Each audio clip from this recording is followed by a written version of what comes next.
जनपद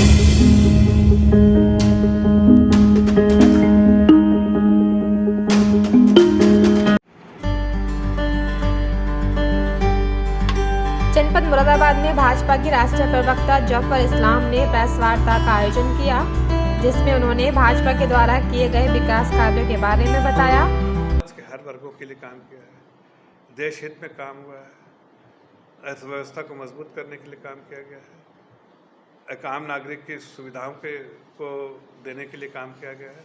सड़क, बिजली, पानी का नारा दिया गया था पहले, वो आज पूरे मुकम्मल तौर पे हमारी सरकार ने 8 सालों में दिया है। तेज़ी से सड़कें बना रही हैं, तो नए नए मेट्रोज हर जगह आ रहे हैं। रेल जो है वो जो कंजेशन रहता था, धीरे धीरे चलती थी, अब कंजेशन ख़त्म करके नए नए ट्रैक्स बिछाए जा रहे हैं। विकास के दौड़ पे तेज़ी से अर्थव्यवस्था चल रही है। वहीं उन्होंने राहुल गांधी पर तंज कसते हुए क्या कुछ कहा, आप भी सुनिए। और नागरिकों के वेलफेयर स्कीम के लिए जो हमने पिछले 8 साल में इतना काम किया है कि कोई एक आम नागरिक जो है कभी भी ये महसूस नहीं करे कि उसकी सरकार उसकी चिंता नहीं करते, बल्कि ये महसूस करे कि मैं किस हालत में भी हूँ, सरकार हमारी चिंता कर लेगी। तो ये कॉन्फिडेंस जो हमने लोगों को दिया है, पॉलिसी मेजर से उनकी ज़िंदगियों को चेंज किया है। आज महिलाओं को जो है हमने सशक्तिकरण उनके की है, और बहुत सारे ऐसे स्कीम्स लेके आए हैं जिससे महिलाएं, बुज़ुर्ग, जवान, नौजवान, हमारे फौजी भाई बहन, सबको मजबूत बनाने का काम किया और देश मजबूत हुआ है। और देश जो है आगे की तरफ बढ़ रहा है। एक नया भारत का जो निर्माण की जो कल्पना आदरणीय प्रधानमंत्री जी ने की थी, आज हर तरह से साकार होते हुए दिख रहा है।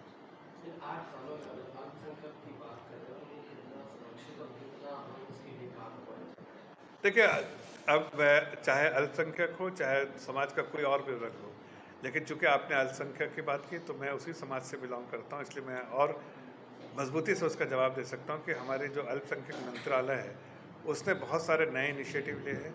उसने हुनर हाट के अंतर्गत 10,56,000 नए जॉब जो है वो क्रिएट किया है और लोगों को रोज़गार देने का काम किया है।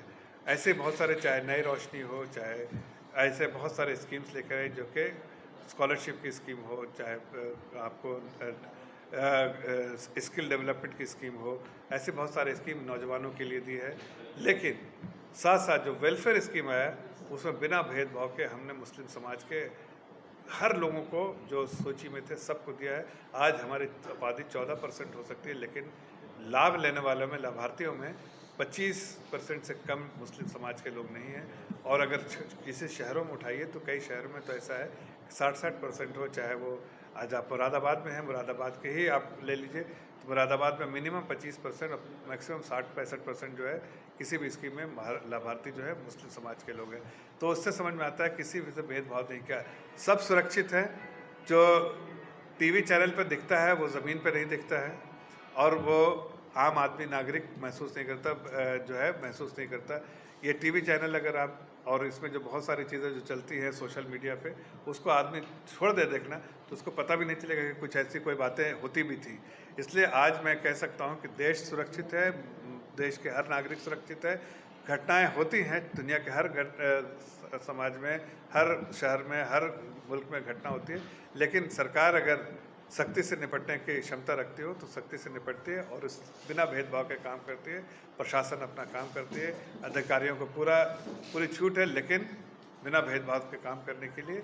इसलिए आज प्रशासन, शासन सब बेहतर तौर से काम कर रहा है और सब लोग सुरक्षित अपने आप को महसूस कर रहे हैं। राहुल गांधी की ईडी में पेशी को सत्याग्रह का नाम दिया। इतना ही नहीं, भाजपा प्रवक्ता ने कानपुर में हुई हिंसा को लेकर क्या कुछ कहा, आप भी सुनिए। मुझे नहीं लगता है कि कोई भी, आप ईडी किसको बुलाती है जो क्राइम करता हो। क्राइम करने वाला इतनी बारात लेके जाता है, ये तो मैंने पहले देखा नहीं था। और हमने पहले सोचा शायद शादी का बारात हो, अभी वो इस लायक है कि शादी कर सकते हैं, तो वो बात भी नहीं थी। तो ये सब जो है कहीं ना कहीं नाटक है, और लोग समझते हैं कि कितने भी कोशिश कर लीजिए आप क्राइम करके लोगों को मन भटकाने का, सरकार अपना बिना भेदभाव के काम करे। एजेंसी अपनी इंडिपेंडेंट एजेंसी वो अपना काम करे, उनके पास दस्तावेज हैं, एविडेंस हैं, पूछताछ से और एविडेंस मिलेंगे। जो अगर आपने महज 50 लाख में 90 करोड़ का लोन आपने कन्वर्ट कर लिया है तो वो कहीं ना कहीं इसकी जवाबदेही होगी, और उसके शेयर होल्डर अगर आप बने हैं तो उसको बताना पड़ेगा कि इसके शेयर होल्डर आप क्यों बने हैं। वेरीफाई काम कर रही है। जो भी अगर रिपोर्ट आई है, रिपोर्ट के प्रति जो भी उसके लिए जिम्मेदार होगा, चाहे किसी समुदाय से हो, किसी धर्म में उसकी आस्था हो, अगर उसने क्राइम किया है तो आदरणीय मुख्यमंत्री जी का बहुत साफ स्टेटमेंट है कि कोई भी उपद्रवी को छोड़ा नहीं जाएगा, चाहे वो कोई भी हो। सर, कांग्रेस की तरफ से